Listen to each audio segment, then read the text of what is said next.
Welcome ladies and gentlemen, this is Zero from TechDragon.info, and today we have a subscriber replay again from, you guessed it, JellyFly. Is he the only one that sends in replays? I mean, really? No, in all honesty, I've been getting a couple and I need to go through them. I will probably in a couple of days here.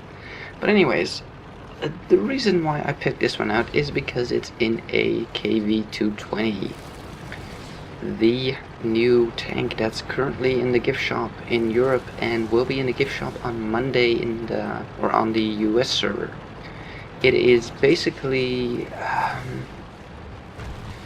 remembering correctly, the KV-3 armor, chassis with a KV-1 stock turret, if I'm not mistaken, is what the sort of composition of this tank is.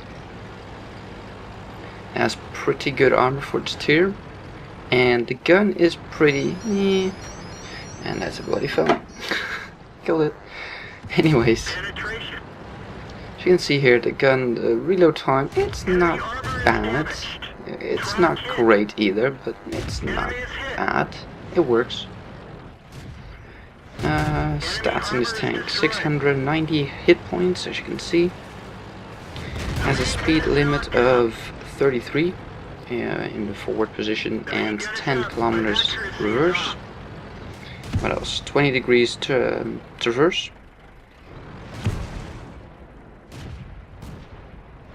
And it's sort of just a KV-1. Yeah. Bounce, bounce, bounce, bounce, bounce, bounce. He doesn't have a good line on this Churchill one. Like, all he has is track or side of the turret, really. That poor track is getting shot to crap. Wow. Bounce, bounce. Oh, his tracks are back. His tracks are back. Move. Didn't get very far.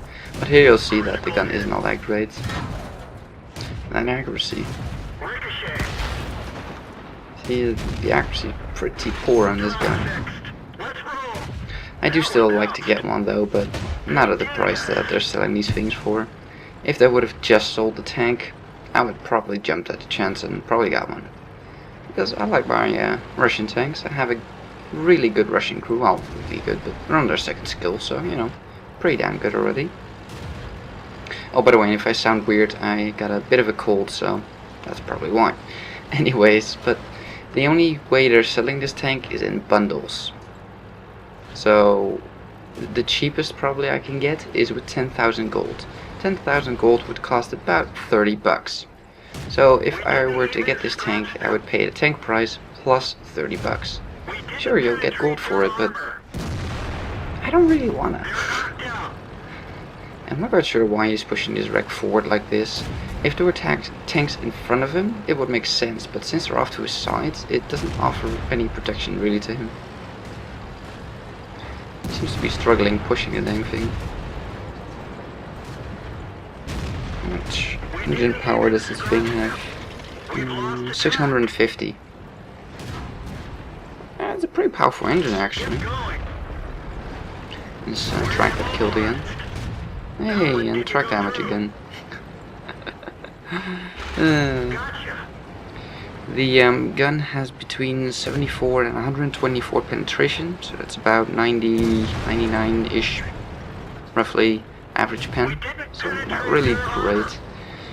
It's the accuracy of this gun though. 0.46. It's really poor. It really doesn't function at range.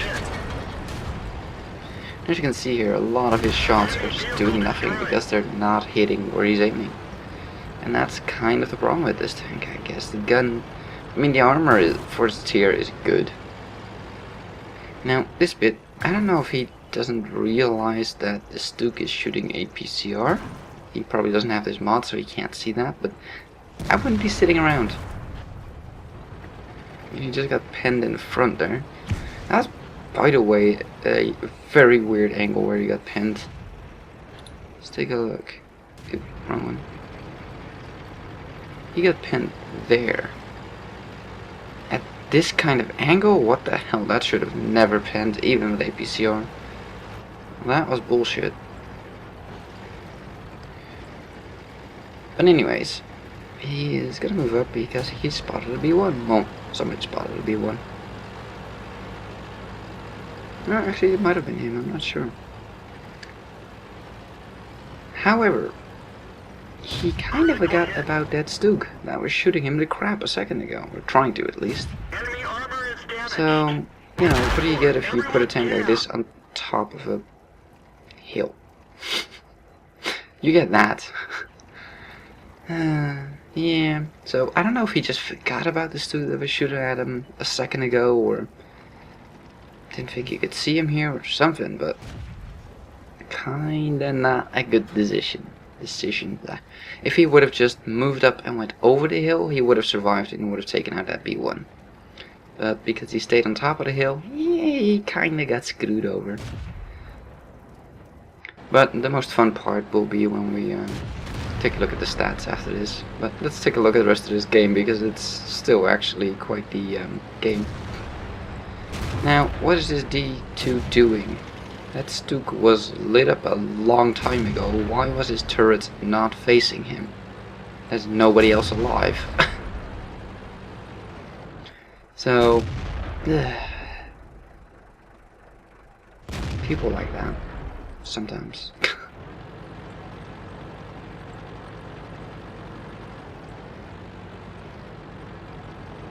Come on, get your turret facing the right way.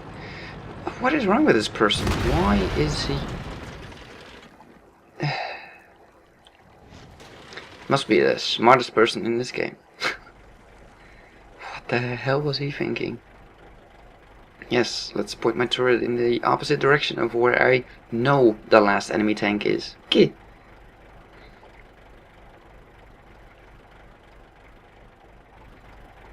And I kind of agree with JellyFly here. That was not the best of moves. But it's okay, Yellow. That same Stook got you as well. Let's take a look at the stats. Okay, so did damage to a couple of people. But yeah, the gun is a bit of a disappointment, I have to say. That accuracy is pretty rough on the tank. With the gun that already doesn't have an excessive amount of penetration, yeah, that's pretty rough. Scored third highest experience in the team while only doing 600 damage. It's, you know, not spectacular, but 4 kills, you know, it's definitely not bad, and he kind of tanked like a boss. But we'll take a closer look at that in the next one. Here we go. He fired 22 shots, he hit 20, so he can definitely hit a bunch, but only 10 penetrations. That's the problem, that gun. Did 600 damage,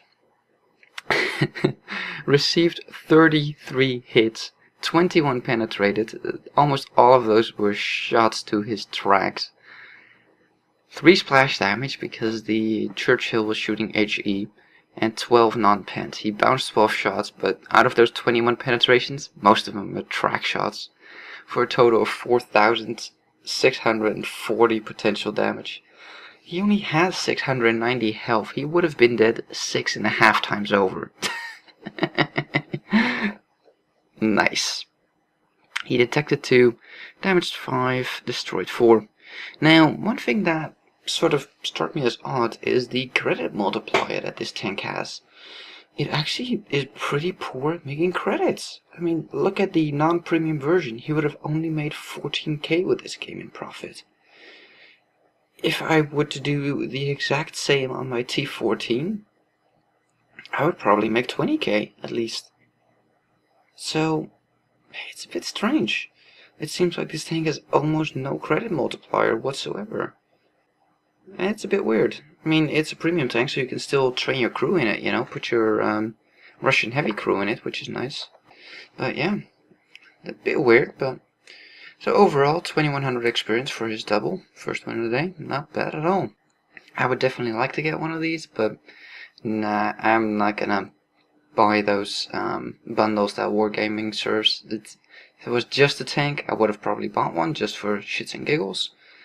Because the tank itself is like $5, $6, something like that. But with the bundle they're putting it in, it's about 30 to 40 somewhat, at least. So that's really screwed up. Anyways, thank you for watching. If you liked this video, give it a thumbs up. If you want to see more, please subscribe, and we'll see you on the next one.